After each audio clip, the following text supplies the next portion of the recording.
안녕하세요. 경기도 고양시 화수고등학교 교사 안태일입니다. 오늘은 서울대학교 교육학과 김동일 교수님과 함께 학년별, 그러니까 초등학교, 중학교, 고등학교에 따라서 자녀와 대화법, 그 중에서도 진로와 관련된 대화법에 대해서 말씀 나누도록 하겠습니다.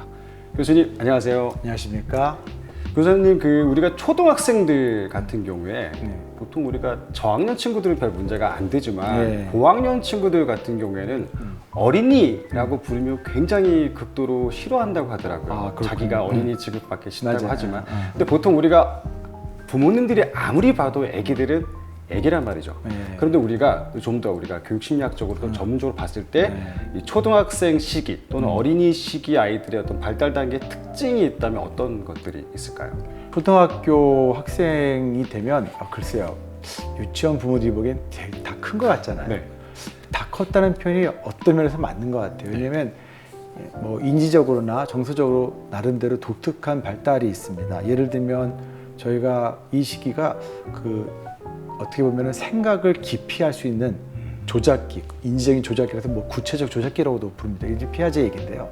그때 중요한 게 뭐냐면 구체적인 경험이 있었어야 돼요. 그럼 아직은 추상적으로 뭘 생각해서 경험하지 못했던 것들을 인지하기는 어려운 시기. 아무래도 그렇죠. 네네. 그런데 이제 생각이 드러나기 때문에 내가 무엇을 할까, 그리고 예전에 이런 게 기반으로 무엇을 할까, 이렇게 이제 생각하는 그런 시기가 되고요. 또 에릭슨이라는 분이 사회성 발달에 따르면 근면성 대 열등감 이렇게 표현했습니다. 왜냐면 이제 자기가 주도적으로 유아기만 해도 주도성만 있다가 점점 생각도 하고 자기가 어떻게 해야 될지 뭘 해야 될지에 대해서 되게 이제 구체적으로 생각하게 되잖아요. 그래서 자기가 하는 일들을 제대로 하게 되고 어떤 성공감도 느끼면 어떻게 보면 근면하다, 나는 잘한다 이런 게 되고, 만일에 느끼지 못하게 되면 계속 하다가 망치고 계속 야단 맞고 하면은 그 자체가 굉장히 불편해지는 시기죠. 이 시기가 초등학생의 시기가 사실 근면성이 드러날 수 있는 분야가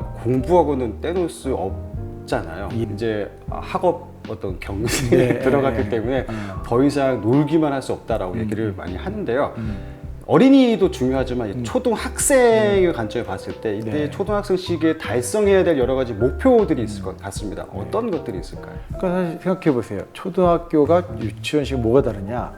40분 동안의 수업이라는 게 생겨요. 그렇죠. 그러니까 앉아 있어야 된단 말이에요. 그냥 앉아 있는 게 아니에요. 무엇인가 학습 활동한다.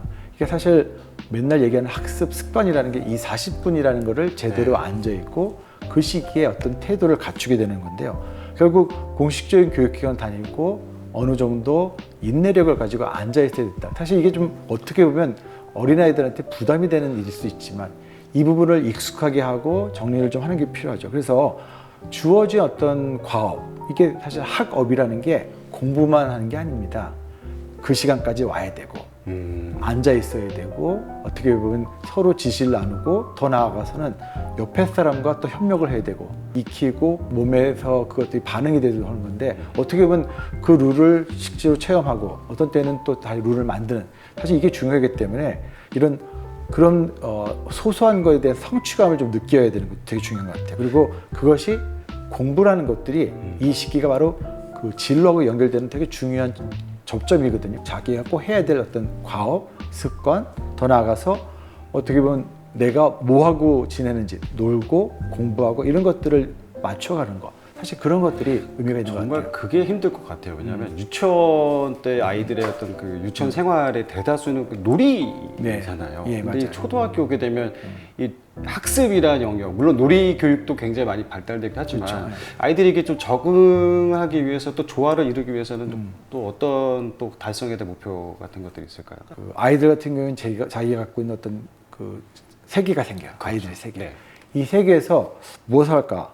결국은 자기에 대한 이해가 굉장히 중요하거든요. 내가 어떤 사람인지, 그 다음에 나와 또 다른 사람의 관계에서 무엇을 해야 될지, 또 진로라는 측면에서 보면은 그때 보면 이 세상에는 이런 일이 있네.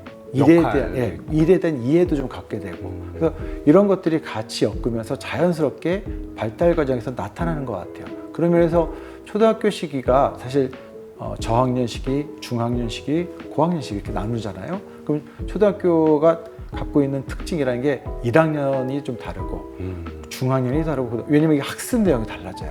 해야 되는 역할이 달라지고 더 나아가서 인지적으로도 계속 커가고 있거든요. 그러니까 이걸 맞춰가지고 점점 자기가 계획을 세우고 계획을 실천하는 이런 작업들이 초등학교 저, 중, 고를 이뤄서 계속 이루어지는 것 같습니다. 근데 정말 우리가 이런 것에 굉장히 공감을 하고 본인도 인지를 하시면 하실수록 네. 마음이 좀 조급해지시다 보니까 대화법들이 네. 주로 뭐뭐 해라, 뭐뭐 하지 마라, 그쵸. 엄마가 뭐뭐 하지 말랬지, 빨리 숙제하고 뭐 일찍 자렴 하게 되는데 보통 이렇게 표현하고 나면은 부모님들도 굉장히 마음이 뭔가 좀 미안함이 들고 아이들은 이제 입이 툭 튀어나와서 불만이 가득하단 말이죠. 그쵸. 좀 더 이렇게 아이들과 좀 교육적인 대화법은 어떤 것들이 있을까요? 부모님들하고 아이들하고는 사실 그 벌써 몇 년을 지냈을까요? 한 7년, 8년, 9년 같이 살았잖아요. 네. 이미 습관화돼 있습니다. 그리고 더 중요한 건 뭐냐면 이 양육이라는 부분에 있어서는 일관성이 더 중요한 것 같아요. 내가 갑자기 바꾸면 아이도 놀래요. 제일 아이들이 당황하는 게 엄마랑 대화하자. 무슨 얘기가 들겠어요. 실제 이렇게 대화를 할 때 나를 중심으로 어떤 영향이 있는지 구체적으로 얘기하고 하나만 일단 그 다음에 그것이 나에게 어떤 느낌을 줬는지 이렇게 전달하게 되면 실제로 아이들도 보면서 이렇게 모델링을 하죠. 우리 엄마 얘기할 때 일단 나를 중심으로 얘기하고 네가 아니고 나를 중심으로 얘기하고 구체적 상황에 대해서 얘기하고 더 나가서 그것이 엄마한테 어떤 느낌이 있는지를 확실하게 전달하니까 우리 엄마가 어떤 느낌이었다.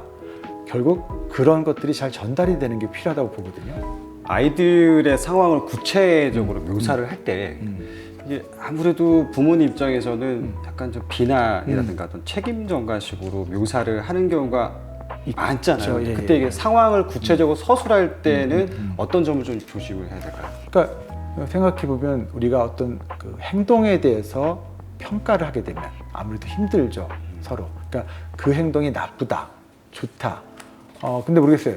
지시를 하거나 어떤 거에 대해서 야단을 칠 때는 명확하게 그 행동에 대한 지적을 할 필요가 있을 것 같아요. 근데 지금 저 현재는 야단치는 상황이 아니고 본인이 이 상황에 대해서 설명하고 전달할 거기 때문에 그 상황에 대한 객관적인 것도 중요하지만 그것이 본인한테 개인적으로 미치는 영향에 대해서 초점을 맞추고 더 나아가서 아까 말씀드려도 그때 어떤 느낌이죠? 미안했는지 당황했는지 이렇게 감정적인 걸 전달을 해주면 그 부분에 대해서 이게 잘못된 게 아니고 저런 느낌을 가지시겠구나를 환기시켜주는 거. 우리가 엄마 아빠들이 하는 모든 대화의 가장 중요한 궁극적 목표는 이 아이에게 도움이 되는 쪽으로 가야 되는데 네. 그러다 모르고 이제 감정이 섞여서 조심스러울 때가 많은데요. 네. 나 전달법의 3단계를 다시 한번 우리가 정리를 해보면 예. 무슨 일이 벌어졌는지 구체적으로 서술을 하고 네. 그리고 부모의 감정을 표현을 하고 네. 왜 그렇게 느꼈는지 이유를 붙여주는 3단계로 진행이 되는데 부모로서는 이 셋 중에서 특히 어느 부분에 좀 더 중점을 두고 또 어떤 주의를 좀 더 기울여야 될까요?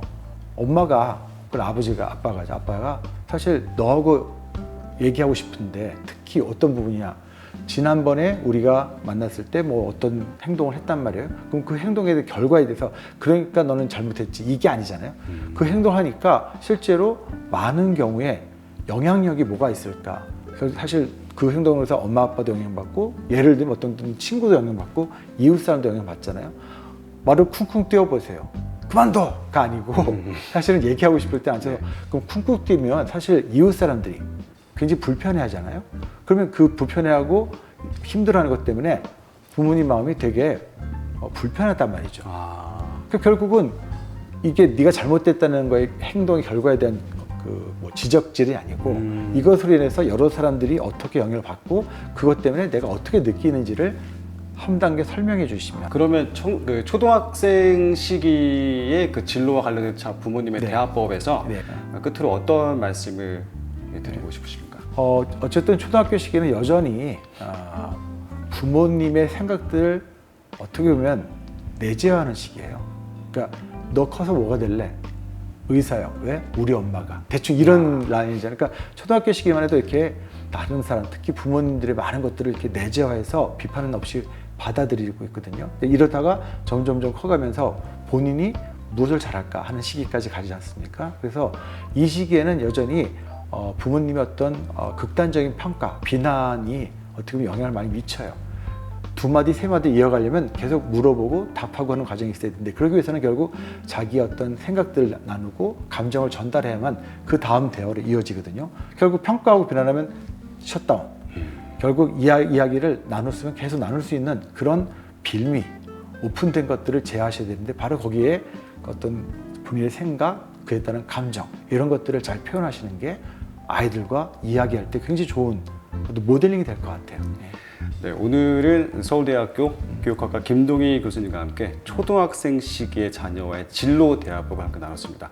다음 시간에는 우리 중학생 시기 아이들의 대화법을 함께 나누도록 하겠습니다.